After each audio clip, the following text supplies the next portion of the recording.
Ladies and gentlemen, welcome to The Right Time, a Wave Sports and Entertainment original presented by Prize Picks. My name is Bomani Jones. Thanks for watching us on YouTube. Thanks for listening wherever you get your podcasts. Rate us, review us, give us 5 stars. You only give us 4 stars. I'm inclined to believe you are a hater. Happy New Year to you all. It's that time of week where we have a guest join us, coming to us live. Check him out at Slate. Check him out on Hang Up and Listen. He's here with his lion-ass beard. Joel Anderson, what's going on? Oh, you went there. I was gonna wish you happy New Year and talk about the new success and all that. And you went there for real? I mean, the people know your beard lying. Like I had to, like sometimes you just get in a situation where everybody know the deal and you just got to say it. So look, I already have a problem with this. Is a lack of dignity. But I'll go ahead. So all right, people understand. Look, if you've seen pictures of me before, if you know who I am, I'm a little grayer in and around the face and in the hair. My wife, who's the only person I need to be responsible to in terms of looks, like if she has a request, I have to honor it, and she wanted me to dye my beard. And so yes. Oh, yeah, I understand. So look, I'm trying. I'm just saying. You call me out like that, bro.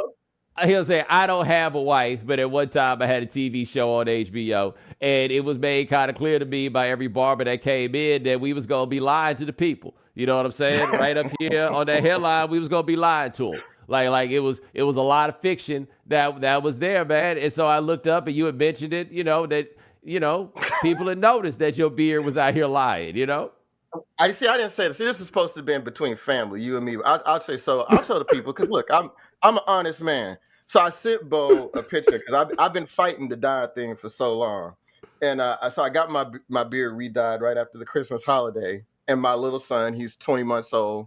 He comes up to my face and he just starts looking at it. He goes, he's looking at my head, and he goes, "What happened, Daddy? What happened?" And so I sent Bo that video thinking, hey man, it's kind of cute. You get to see my boy. But now you're using it on me like that. Incorrect. I thought that I could say that to you and you would know what I was talking about and I would know what you was talking about and it would just be us. But I did not realize that you was just going to decide that you had to tell on yourself in front of everybody. That's fine. You know what? Look, I'm an honest man. You know what I'm saying? I still think I look good. I mean, people can judge for themselves. Yeah. But I didn't say you look bad. I didn't say you look bad. Okay, yeah. I mean, look, man, sometimes you gotta do some cheating, when you get a little older. I just didn't want to look like Ronald Reagan. That was my thing. I was like, man, don't have me out there looking like that. Or like, I mean, you've seen the brothers, that are on TV or whatever, and they're 74 years old and they don't have any gray. Yeah. And I was like, come on, don't be that way. So anyway. But see, the thing is, if you gonna do that though, you can't never waver, right? Like the issue is you had already come out here speaking your truth. And so once you had done that, you couldn't go back out here and start lying. You know what I'm saying? Like that's the trick bag. Like that's what happened to me. I lived my truth and then I was on TV lying and everybody knew that I was out there on TV lying, right? And I knew that I was lying, but at the same time, it was a combination of a number of factors. Well, I mean, look, there's a lot of people out there that have never seen my face before. Now they don't have to try it all over again. So the next time I come on or I'm on screen somewhere, they'll have to judge. But man, when I have that gray patches in there, my wife is right in that I don't dress up anymore. I work from home. And so sometimes when I go out in my sweats and my gray that's kind of in here, it kind of makes me look a little transient. So, I Hold on. Wait a minute. You let your wife tell you that you look like you homeless? I mean, look, man. I know you live in California, so y'all don't use words like that no more, but it sounds like that's what you just said. Yeah, I mean, look, man, I live in an area where there's not a lot of if you're black out here in this part of the Bay, maybe you work over at Stanford, or maybe you just kind of got dropped off here on one of them trains, you know what I'm saying, or one of the buses. And sometimes people can't tell if you're wearing certain kind of sweats or whatever, or, you just walk kind of bundled up. And so I'm not saying that anybody has mistaken me for that before, but if it happened, I could understand. And so I'm trying to... And you think dyeing your beard go fix it, huh? That's because that's how white folks work. Okay. I mean, how many transient? I was about to curse, and I was gonna go a little too far. How many transient folks you see out here, with some Just for Men in their beard, though? Oh, okay. So your fiction is so obvious that they will understand that it will show that you was cared for, as opposed to somehow you just managed to like keep it moving. I'm proud of you, man. Happy New Year, bro. I'm just saying, I didn't expect it to go there, but look, sometimes, we're going to talk about the college football playoff and some college football stuff in a second. We kind of want to do that, but sometimes you wind up in a situation where everybody kind of know what's going on, and somebody got to be the one to say it. And for those of you, if you hadn't had an opportunity to see this is from New Year's Day. It is ESPN has a television show called College Game Day. It is a mainstay of things. And they had a moment that is very similar to what we just kind of went through here. And by the way, Joel, I did not plan it like this. It just worked out this way, where we just figured out the smooth segue. And sometimes all I'm saying is when people know what's going on, but you ain't saying what's going on, sometimes somebody got to say what's going on. And I want to watch as Rece Davis wound up in that situation. Jalen Milroe often wears his own branded apparel reading LANK across the front. It's an acronym that stands for Let a Naysayer Know. Being told by his former offensive coordinator, Bill O'Brien. That is not what I thought. Is that not what you thought? Boy, let a naysayer know. Let a naysayer know. Of course. The professional's right in the middle of his lead. That's all right. You almost lost me again. It got real tight up here as you were. I just want you to know. Rece, you were too slow for me. I thought it was going down. I thought it was going down out here. Let a naysayer know, Joel. What do you think Joey meant when he said, I thought it was going down, though? Like, do you think he thought that Pat... I don't think Joey knew what to say. He just knew that he thought something was about to happen.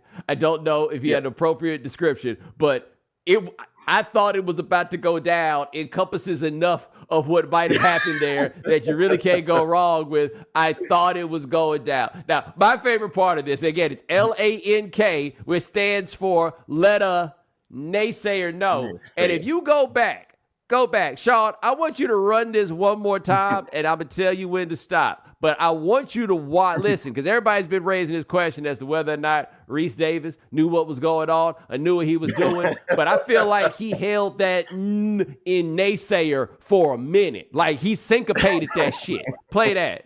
Jalen Milroe often wears his own branded apparel reading LANK across the front. It's an acronym that stands for Let a Naysayer Know.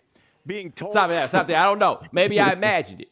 But I felt like he hit the end hard. That's the one, right? Like when he got on the one on that end, let a naysayer know. Right. I got to say it right. Also, when he said, "Oh, is that not what it says?" is that not what it is? That's the best part. Did you think it meant something else? But people have been out here like, when do you think Rece knew what was going on? The second Pat McAfee said something, everybody knew what was going on. Y'all think these white people don't be paying attention, and I'm here to tell you that they do. But Bo, you know what? Everybody, so there was somebody in your mentions yesterday when you tweeted this out that managed to have a view of the camera isolated on Herb Street. Kirk, I don't think Kirk knew. Now, you're going to have to watch that video and go back into your mentions. Look, man, he does not, he's laughing, right? Because he knows something funny has happened. But I think he thought it was because Pat interrupted Rece, not because of what they were talking about. And I know Herb Street's probably been in a lot of different rooms. He's probably heard naysayer a time or two. And I'm not trying to say anything to impugn him or anything, but this all I'm saying, okay? All them white people that was retweeting that, they got the joke. Okay, every single one of them got the joke, and by the way, have tried to make awkward attempts to also participate in the joke. And I'm just here to tell you, sometimes sometimes it's like a restaurant.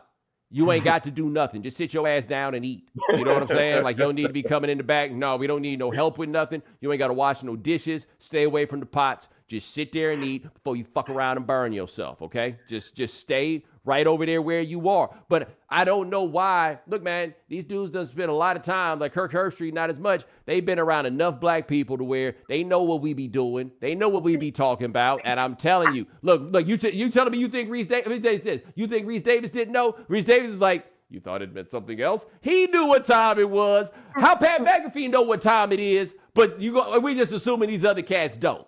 So Pat McAfee played in West Virginia. Like Pat White and Steve Slayton there in West Virginia. So I feel like he played with a lot of naysayers. You know what I'm saying? So he like that. You almost got me. You almost got me. You almost got me. You know what I'm saying? Well, I feel Kirk Herbstreit went to Ohio State. But man, it was Ohio State at a different time in a fair.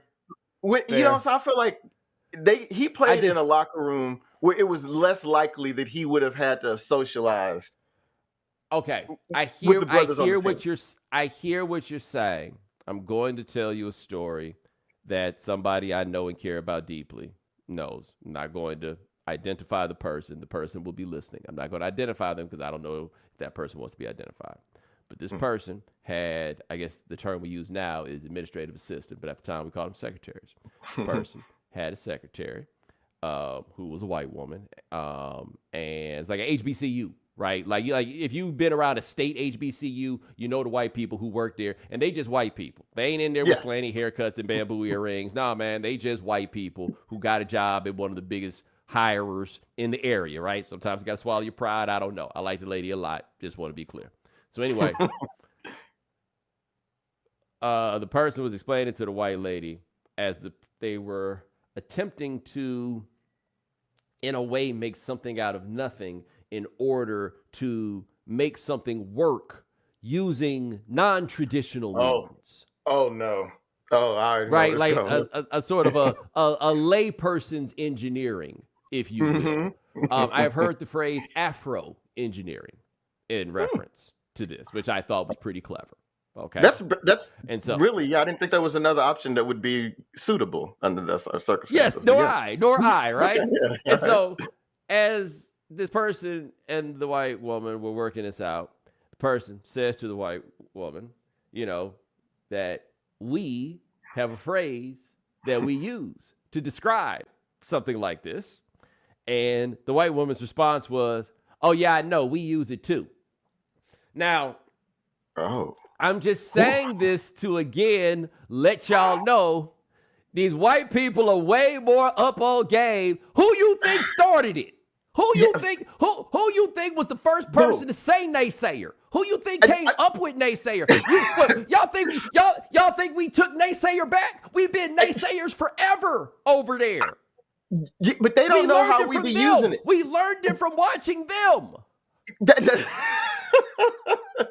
That's true, but I feel like they don't know all the different iterations that we sometimes they know iterations that you couldn't possibly imagine.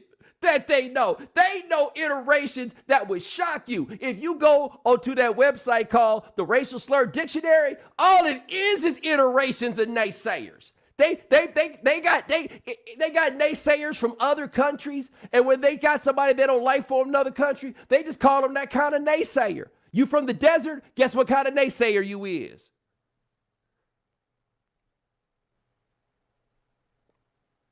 Joel, come back. Joel, we lost your mic. I don't know what you did, but I'm just trying to let people know. In the meantime, tween time, I'm going to fill this space. I just need people to know. What I loved about what McAfee did in that moment was, y'all be thinking these white people don't know what you're talking about. It reminds me of like back when I was, this reminds me of like back when I was doing like college professoring, right? And April the 20th, every year, these little snot-nosed kids walking in front of me talking about happy holiday like I don't know what they talking about. I was 24. I'm 24 years old. I know what today is. Y'all walking in front of me, just saying it like the teacher doesn't know what we talk about. Yes, the teacher knew exactly what it was that y'all was talking about. And Pat McAfee, when he stopped it right there, that was just to let everybody know. Like, look, I know he'd be with Darius Butler on that television show, but the rest of that TV show ain't no Darius Butler. And I'm here to tell you, they all knew what time it was too. We got Joel back. Am I? Well, not in the way that matters, unfortunately, because we still can't hear Joe. I just need everybody to understand and get that part. That's what made that great. I'm good. And what made it great with McAfee was I would have been subtle about it. I'd have said something like, naysayer. And then we could have let it keep going. McAfee clearly was like, whoa, where is this going?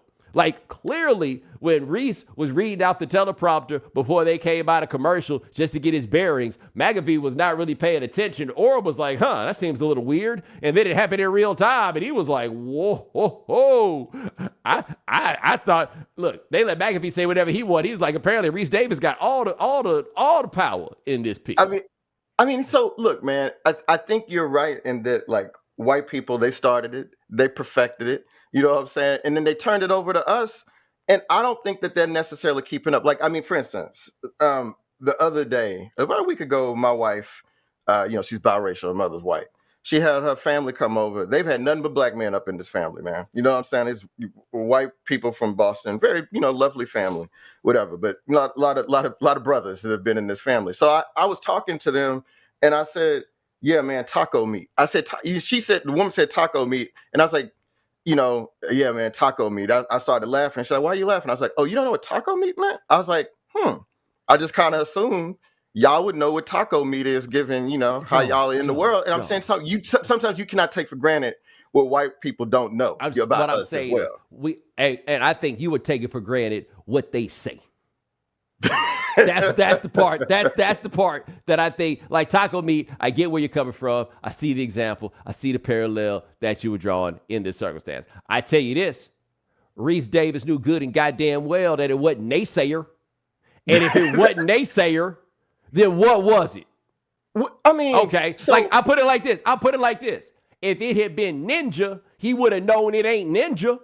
Yeah, he would have understood it, right? And you know why he would have understood? Because he would have known what N-word goes in that place in that sentence. And that's what I'm saying. Everybody, like, I bet Nick Saban know. Nick Saban, electric slide, bus stopping ass. I bet he knew exactly what that N-word was supposed to be.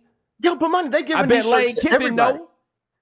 But Bo, they gave those shirts to everybody on the team. Jalen Hurts was wearing one this past weekend. I'm just kind of, I know that Jalen Hurts knew, but I thought they were operating with the assumption that white people don't. They're not going to really get this. They don't know. Or if they do know, people that figure it out are cool. But would you wear a link shirt out in public? It's kind of like they not going to ask. I think that's what he, but you say that what you think, like white people know what NWA meant? That's fair. I mean, but Link, I don't even think I would have thought that it was an acronym until they said that's what it was. I don't even think they had to say that. I had been trying to figure out what it was, and then Rece Davis didn't tell me what it was, but gave me enough information that I could figure out. But like I say, shout out to you, Pat McAfee. Sometimes somebody got to speak for the audience because the audience was all like, wait, what? They brought him in. Well, I'm telling you, go look at that video in your mentions and we can recircle on this because I don't think Herbstreit knows what the hell was going on. Now he does. I think at the time, I think he caught up pretty quick, and I'm gonna just throw this out here. Not exactly sure where to go, but I'm gonna still throw it out here. Okay. Okay. What if Coach had been there? Oh. How you think that would have go? I say would have go. Man. I sure did. How you think that would have go? Oh.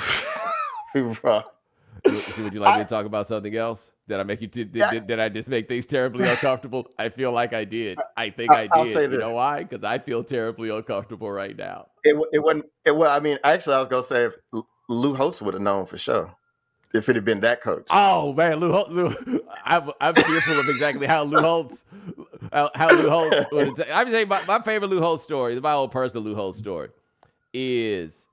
And you got to keep in mind, man, Lou Holtz got fired for doing campaign ads for Jesse Helms in 1983 when he didn't even live in North Carolina, right? Like when Lou went MAGA, that wasn't really something different. But I had Lou on the radio once about 15 years ago, and I was like, hey, Coach, how are you? It's Bomani Jones. He's like, what's your name? I said, Bomani. He said, say it again? Bomani. He said, say it again? I said, Bomani. Couldn't get it. And then we got started, and you would have thought he'd known me for 50 years, right? Oh, Bomani. And I ain't going to do a Lou Holtz impression because I feel like it's inappropriate. But, and he just said it. And then it dawned on me, man. And as far as the names go that Lou Holtz has had to act like he's known forever, Bomani is light work. Light work, I tell you. Light work. These dudes been around more places, seen more things. I bet you Adam Silver knew it wasn't Naysayer. I bet you absolutely. Roger Goodell knew it wasn't Naysayer. Absolutely. I bet you Jerry Absolutely. Richardson knew it wasn't Naysayer.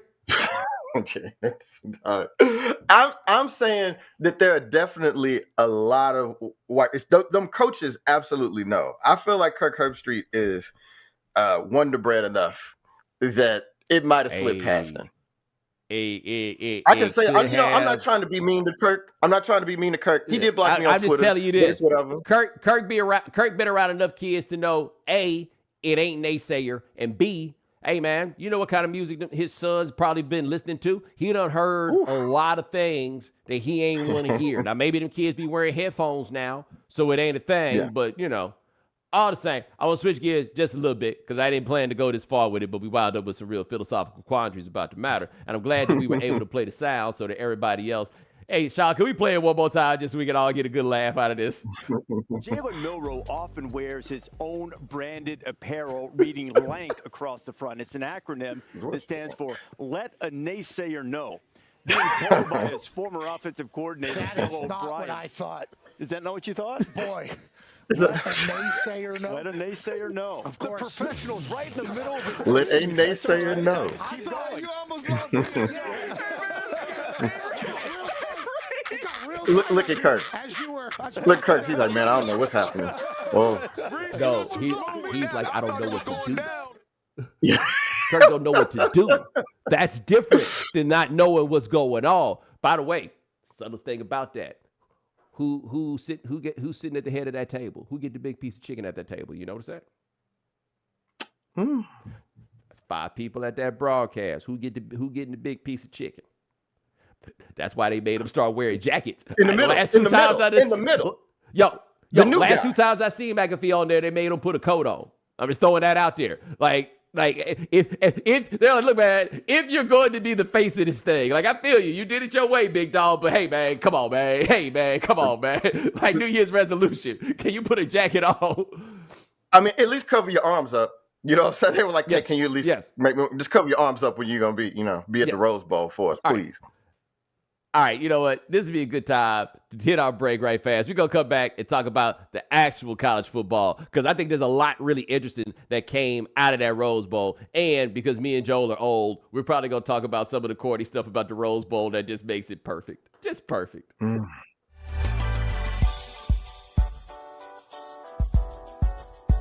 Prize Picks is the most fun you can have by winning up to 25 times your money this football season, and now you can play during basketball season too. You just select 2 or more players, pick more or less on their projected stats, and place your entry.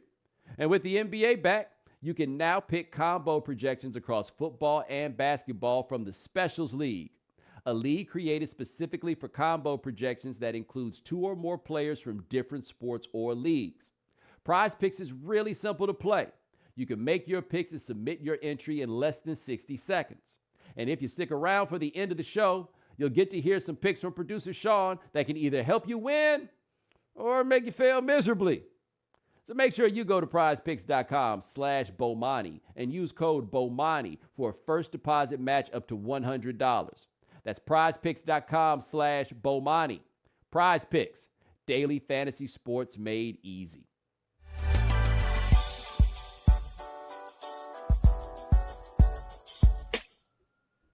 All right, I'm going through the YouTube chat. A man who said John Gruden definitely knew what it meant. Hulk Hogan knew what it meant. Riley Cooper, you fight every naysayer. Riley Cooper demands unanimity. I'm sorry. I can't. Oh, boy, I couldn't stop laughing. Could not stop laughing. But Alabama, me and Spencer talked about it earlier this year. You and I don't talk about it on here because it's really a me and Spencer topic, but you understand what we've been talking about forever, which is that Alabama standard different, man. Like, I was watching on TV this morning before I came in here, and Paul Feinbaum's like, Nick Saban hasn't won a national championship in 3 whole years. 3 whole years. And if they wanted to be assholes about it, they could be like, well, that was also a COVID year, which was a weird year. That team was going to win a national championship anyway. But, I mean, I heard that the other day, and I was like, man, 3 years, bro. 3 years. Dude, One championship changed Tom Osborne's whole reputation. Yes. You know what I mean? Like Tom Osborne, like it totally changed his reputation. They're like, oh, you can finally win the big one now. And now Nick Saban has won in 3 years. Michigan has won half a national title since the Korean War. And we're looking at Nick Saban like, oh boy, 3 whole years. And by the way, as crazy as it is on television, the people to whom he actually has to answer, they are saying the same thing. Like they are like, yo, man, it's been 3 years. I mean, so the reason I have a personal connection to this is, I briefly played for Dennis Franchione at TCU. He went to Alabama. Yes. That was the job he took right after there. And he lasted there, 2 years and ended up back at Texas A&M. And people were like, why? Like, who would leave Alabama to go to Texas A&M? I was like, brother, do you know what kind of life you have to live there? No. Everybody knew because Bill Curry had already had the brick thrown through his windshield, right? Like once that happened, everybody knew what time it was. And they ain't tell that man the truth about what he was walking into with those sanctions. He got out of there as quick. Because remember, they couldn't give the job away after that. That's right.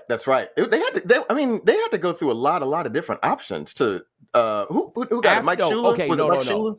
No. They were able to give the job away after that because they gave it to Mike Price. It just lasted for a month.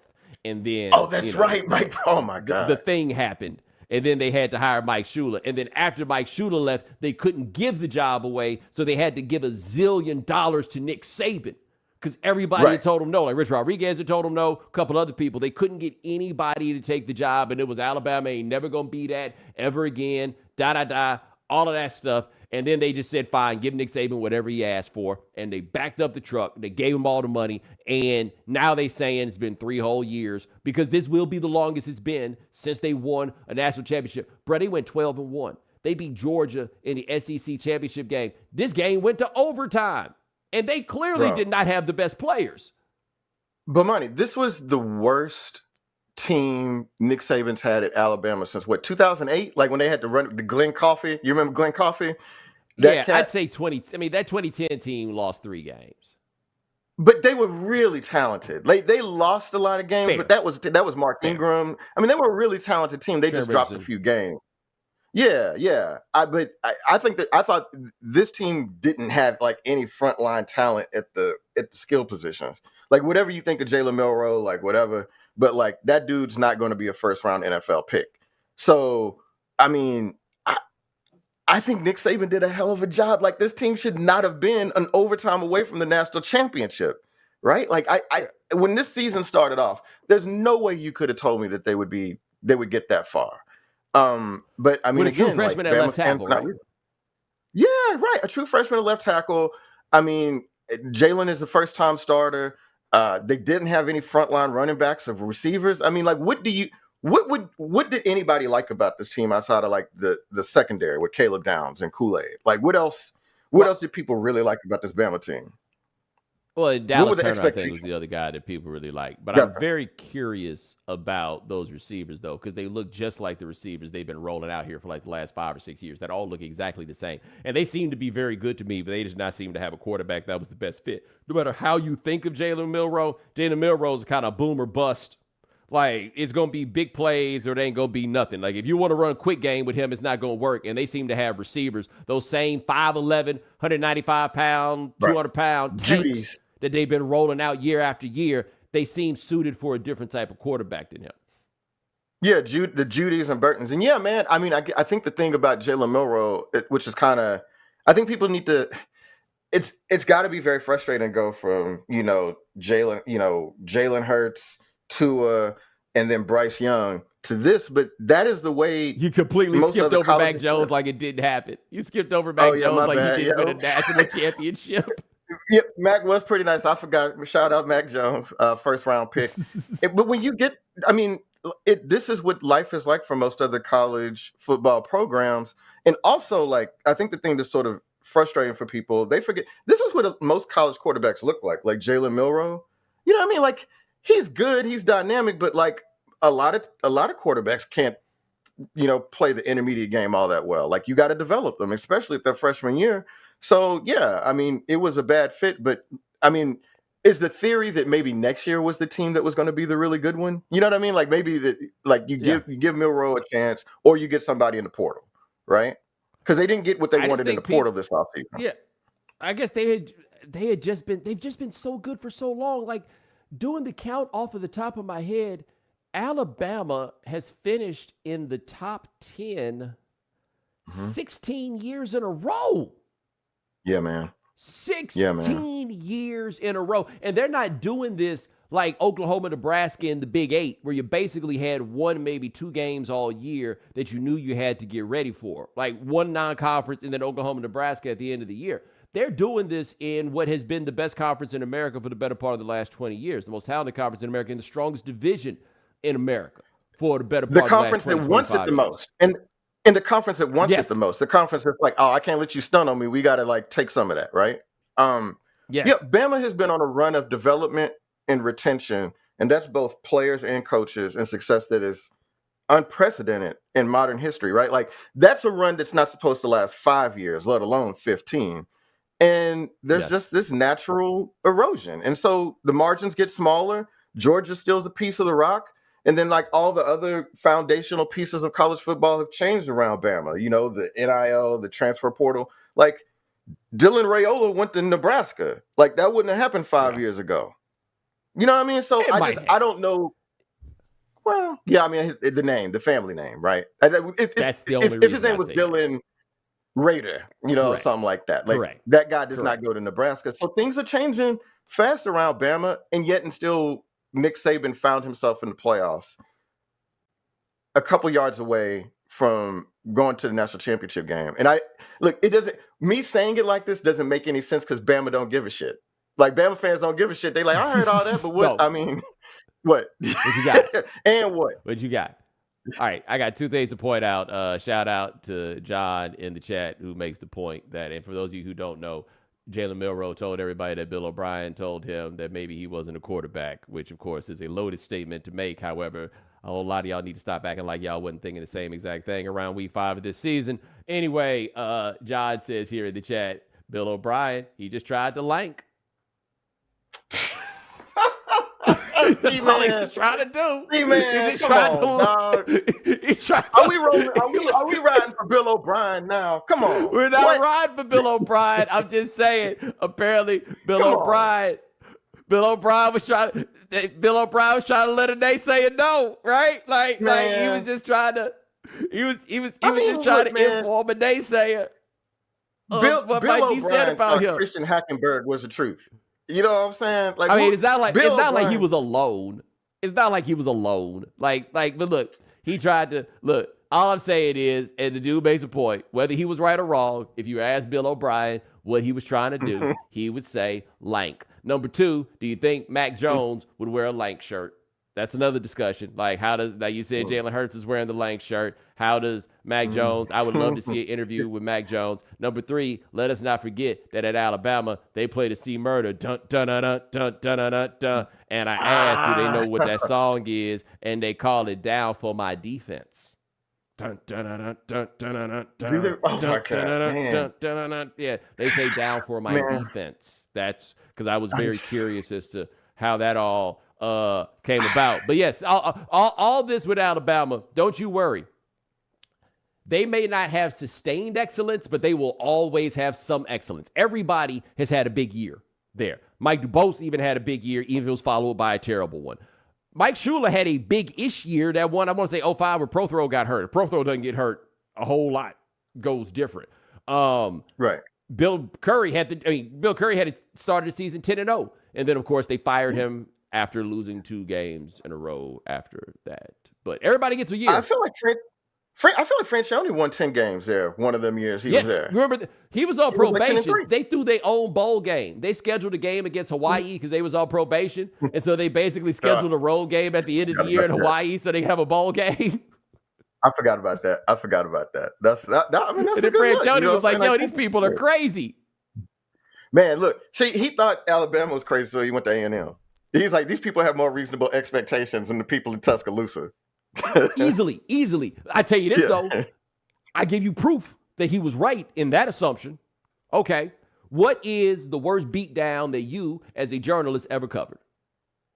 Oh, 77-0. OU at A&M at OU in 2003. Okay. Did Dennis Franchione get fired after that game? He did not. Did he get assaulted? He coached next year too. He survived the next year. Did he get assaulted? Nope. Did anybody run up on him at his crib? We all felt sorry. Because all of those things would have happened if they'd have lost the game 77. Can you imagine if Alabama went to Oklahoma and lost a game 77? And by the way, a game that should have been about 100-0. It was 77-0 because they stopped trying. It was 77-0 in the third quarter, and they started running with a walk-on fullback. They ran him into the line 4 straight times on their final 2 drives. They were trying. I'll never forget Bob Stoops saying after the game. He just said, they asked him like, well, you've never been in a situation before. What did you think about it? And I'll never forget him saying this because it is the most condescending thing I've ever heard. He said, I believe in being decent to people. And I was like, bro, if the opposing coaches said I had to be decent, I had to protect y'all from what my team was going to do to y'all, I was like, man, that is an ass kicking that is, it's not unprecedented. But yeah, there's no way Alabama would tolerate something like that. Like, they don't want to lose. They lost to Louisiana Monroe. You know what I'm saying? They'd have fired him at halftime. Yeah, that's unconscionable. Yeah, A&M wasn't supposed to lose that bad. Even that Alabama team was supposed to lose. But they let him literally live. He doesn't. Yeah. If that happens at Alabama, the man dies. Yeah. Period. He wouldn't have been able to stay in town. That's for sure. You know what I'm saying? They'd be like, hey, bro, you're going to have to, find some other place for you to live. You know what I mean? He wouldn't have done the press conference. Yeah. But so he wouldn't have wouldn't have gave the speech after the game. He'd have never seen them boys ever again. So are we really saying here then, Bo, that like even a playoff berth is not enough for Alabama? Like even a playoff berth? I'm saying that what happens with Alabama is it's not even about whether or not the playoff berth is enough. Do they think you still got it? Right. And so for the fans, fans are a little cuckoo for Cocoa Puffs. That's just kind of what it is, right? The difference between all the stuff we hear about Ryan Day and all the heat about Ryan Day, there was all that heat on John Cooper, and John Cooper kept that job for 13 years because that heat is on the ground. It didn't get up to the people who actually make the decision. The difference between Alabama and everybody else is it does get to the level of the people at the top. The decision makers are just as impatient as the people. That's the difference. Right. But I think Saban's just going to retire. Well, yeah. Maybe he'll.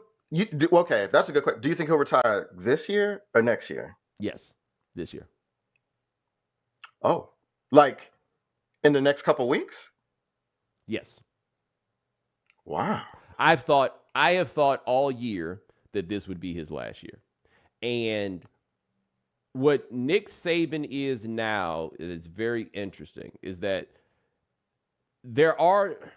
he doesn't really have any peers in college football with regards to age and accomplishment, right? Like Nick Saban is 72 years old and has got all those national championships. I can't think of like who his contemporaries are that have achieved the level of success that he has. Like if Pete Carroll had stayed in college, Pete Carroll would be somebody that would fit the description we're talking about. But you go up and down with this, there is no venerable, like there was a time where you had all these venerable 70-year-olds, right? We don't have those. Like Bob Stoops bailed early, for example. He would be a kind of Nick Saban contemporary. But in basketball, there are analogs to Nick Saban all over the place. And they all just quit their jobs. Roy Williams, Jim Boeheim, Mike Krzyzewski, all those guys who had all that power, they all looked at this new landscape and were like, nah, man, I've had enough of this. I don't know what Nick Saban would do. Maybe he goes to work for a television network. But I can't imagine him looking at what this is now. I can't see how it's worth the stress for him anymore. I just can't see it. I guess the thing is like, is it about the stress or is it like nothing else fills him with life like that? Because that was always the thing they said about Bear Bryant, right? The reason he was scared to retire, he's like, what am I going to do? Like, and he died a month later. Yeah. And so Nick Saban clearly loves football. His life has been driven by it. And is TV going to give him that thrill? And I wonder if I'm certain that's something he's probably wrestling with. But to your point, you're right. Like, why would he come back? I don't blame him. I like what is happening in college football for the benefit of the athletes, right? And the families that are attached to it. But if I were a coach, I totally see, like, if I've been in this for 20, 30 years, you know what I'm saying? And like guys could leave after a year. I spend 3 years recruiting somebody and they're gone after their freshman year or whatever else. Like, I could totally be like, this is for the birds. I won't do this no more. Well, this is, first of all, what we have is unsustainable, right? Like, Mhm. I mean, it was never sustainable in the first place because it was built on the idea of not paying people for their work, right? But now that this Right. is all gone the places it's going to fall atop itself. There's just kind of no way around it. Now, if you want to divorce yourself from cynicism in the discussion of this, if you care about working with athletes, right? If you care about working with young people, which for what it's worth, I think Nick Saban does care about to a degree, it's really hard to do that now. Right? Like if the guys, the way that you can only truly work with cats if they trust you in we're going to be in this together for a while sort of way. Right. And that's Buy-in. not what it is, right?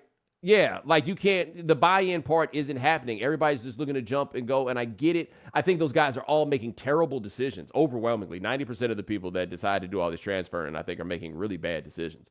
To the extent that they get to choose, because the coaches also are cynically. Yeah, but you have the right to make bad decisions. It doesn't change the fact that the decisions are bad, but I understand the argument of giving them the right to make the bad decision.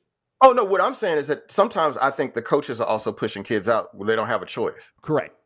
In a bunch of these options, and they're using it. They're blaming the kids for that, but they're also. I mean, we see it with Deion. I mean, Deion is saying, "Hey, man, you might want to do something." He's not the only coach out there that's onto that, but yes, I hear your point. Yeah. Well, the other part, this is the thing, man. Transferring to play more, unless you're a quarterback, probably not a good idea. Or if you're like Jameson Williams, where you're actually a first-round talent, but somehow you're the number 4 receiver on the depth chart at Ohio State, right? Like, I can't really fault you there, right? Like, I get you, but I'm just not good enough to play here, so I'm going somewhere else. Like, you remember when Adrian Peterson made Tashard Choice's mama sick? You remember that? Oh yeah.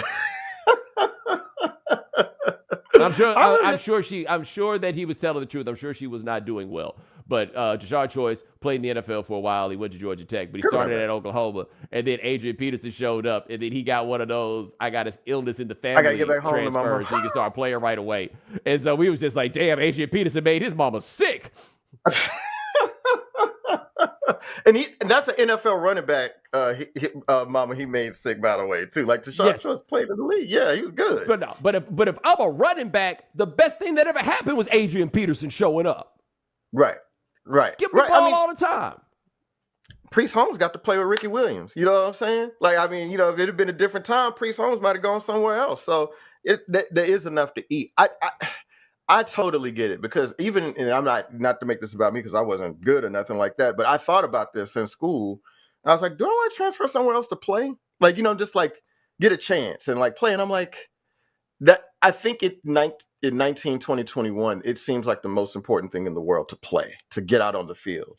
And you're not thinking about, hey, what is it like if I actually like build a life for myself at this school and make connections here? Like, because that's the thing. And we have talked about this, like building a home someplace and having some place you can go and an institution you're affiliated with can have benefits that last you much longer than them 4 years you there, as opposed to just transferring around and trying to play in an attempt to get to the NFL. And I mean, it's just like, at the end of the day, I don't think all of that is worth it. I agree. But I also think that, like, you get to pick, you get to choose how you want to use your college experience. And if you think playing is that important, you get to make bad decisions. Yeah, you get to make bad decisions. I mean, I guess that's the thing. Like, every kid that's doing this, and I was delusional like this. I thought I was going to play in the NFL until I didn't.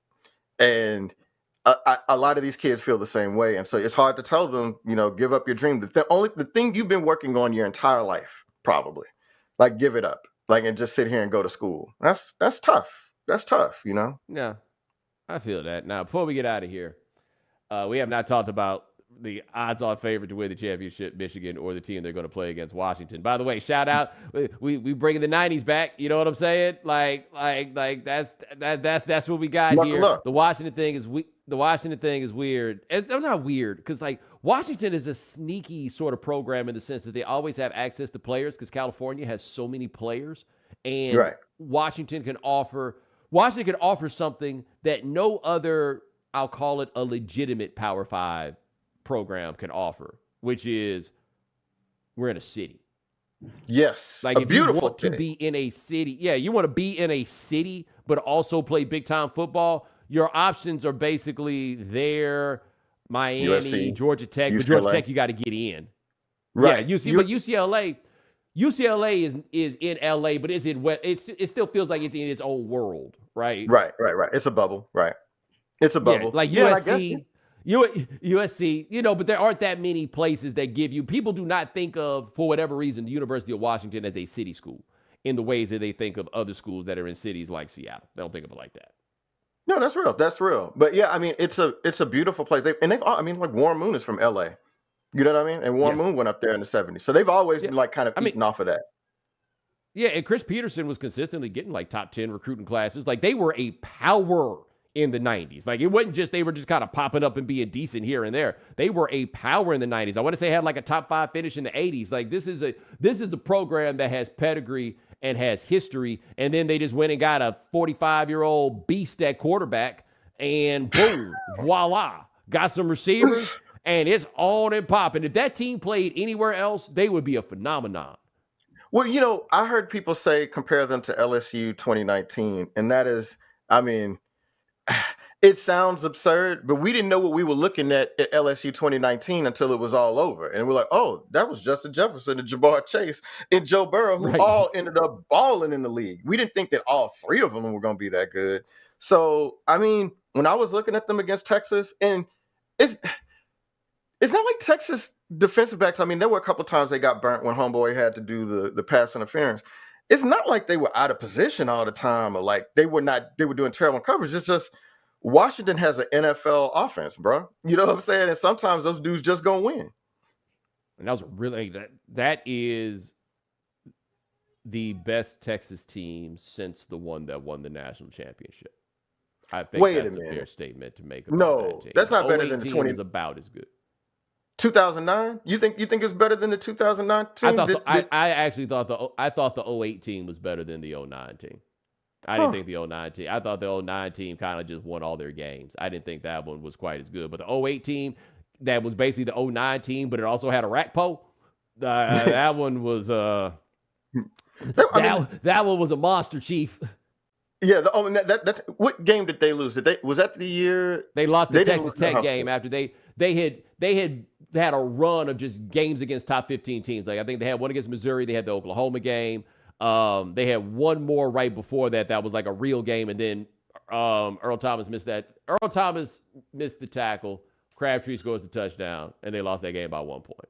Oh, the Crabtree! I dreamed it in my head. Post-game interview. I dreamed it in my head. Yeah, yes. So yeah, I remember that one. Yes. Yeah. But I mean, they beat a really good team in that Sugar Bowl, and now they get to go play Michigan, who did not play well against Alabama at all, and then we're just like, okay, but wait, we're better than them. Why don't we just go do better than them stuff? And now Jim Harbaugh's weird ass out here about to look like the renegade with this national championship before he take it to the NFL.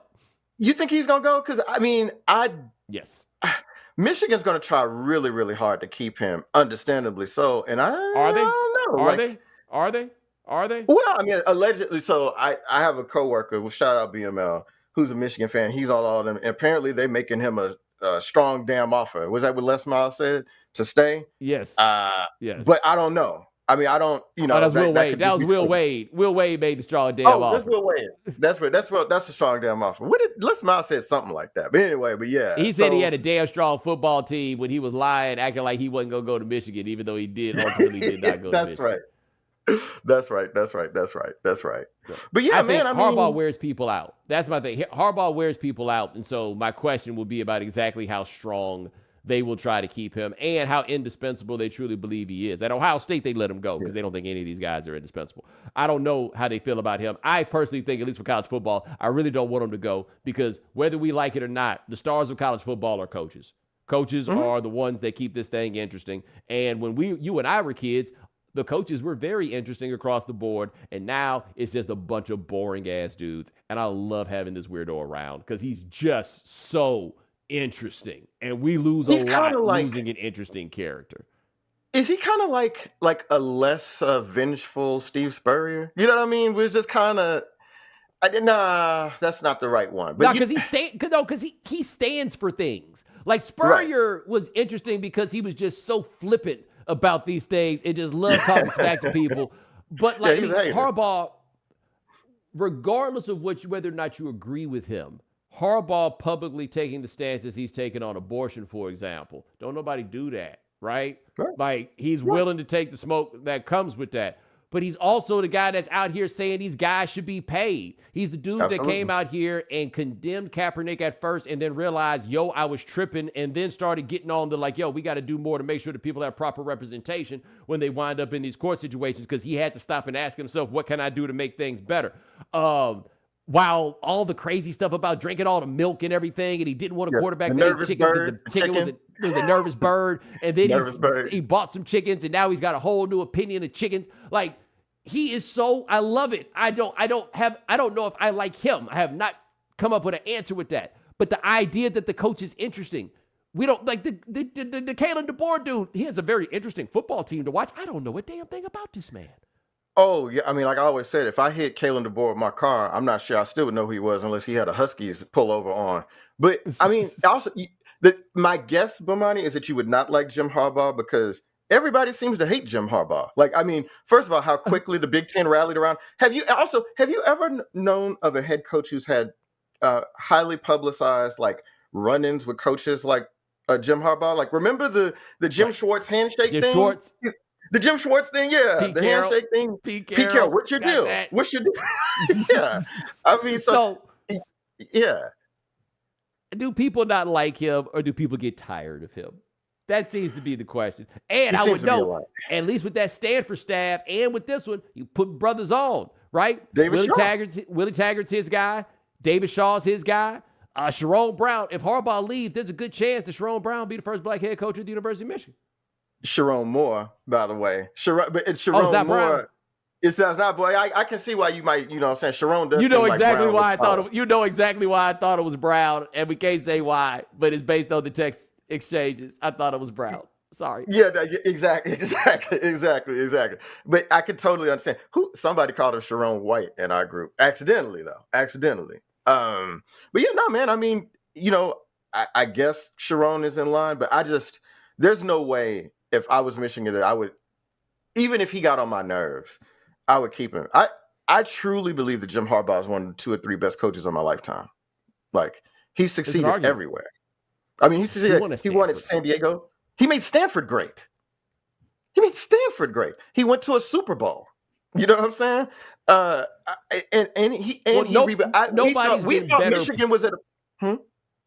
Nobody's been better pro and college than Jim Harbaugh, right? Like, when you really look at it, nobody's pulled both off like he has. Oh, wait a minute. Jimmy Johnson, I don't know.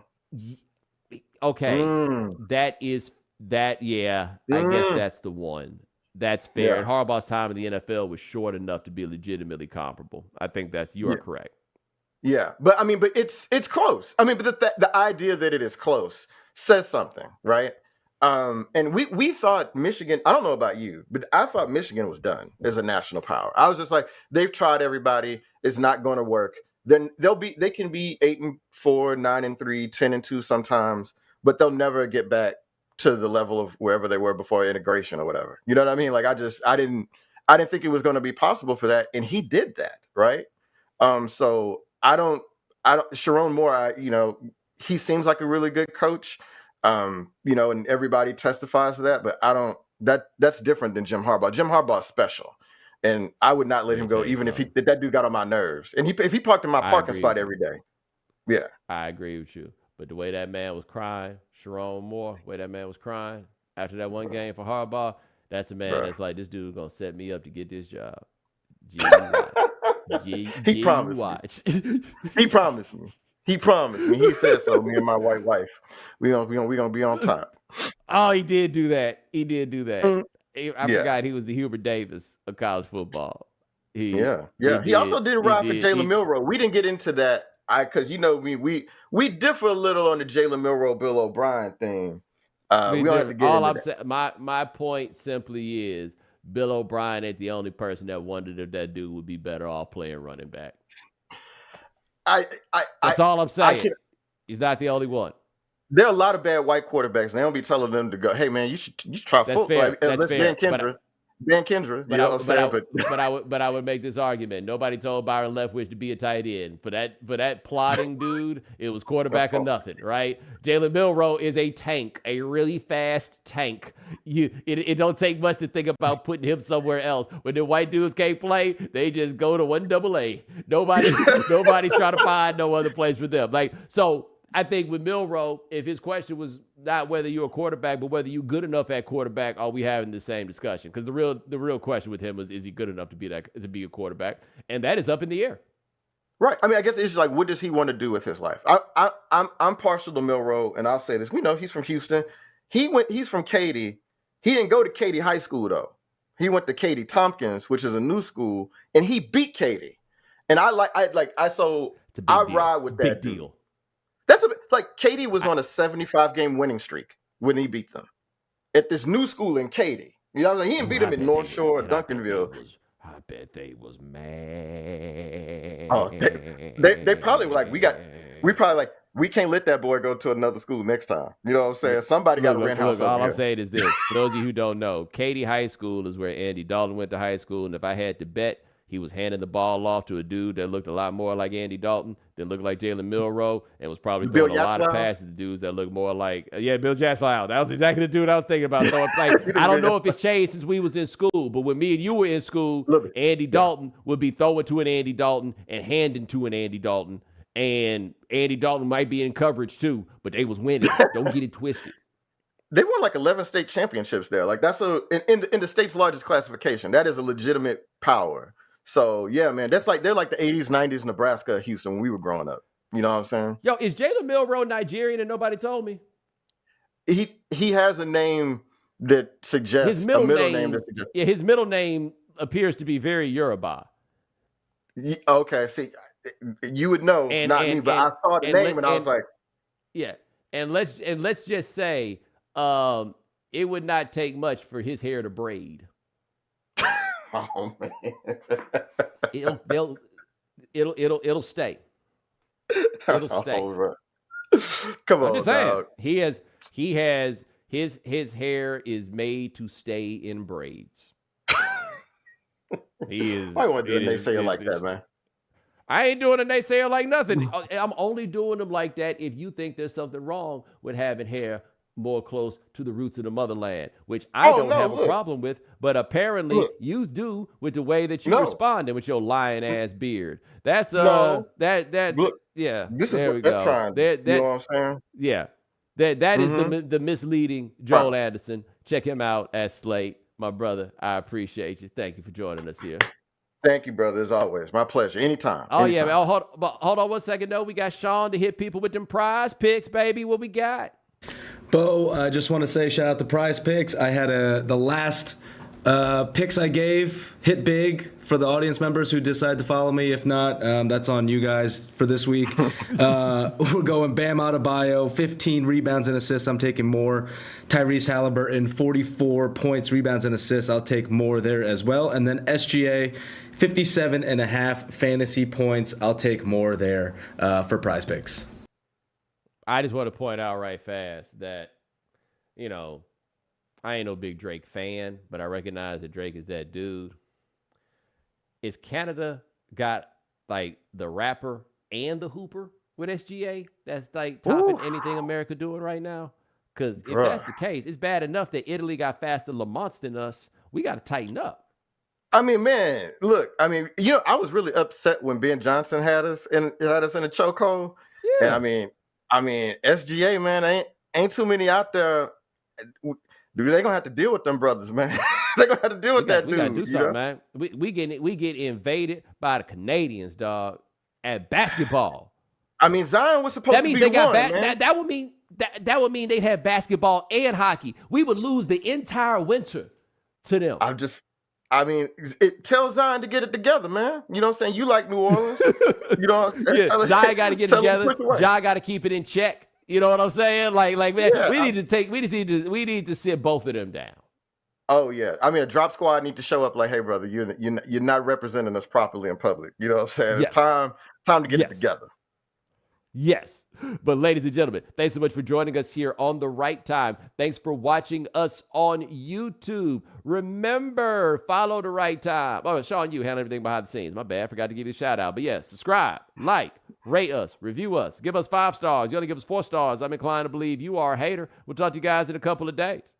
Take it easy.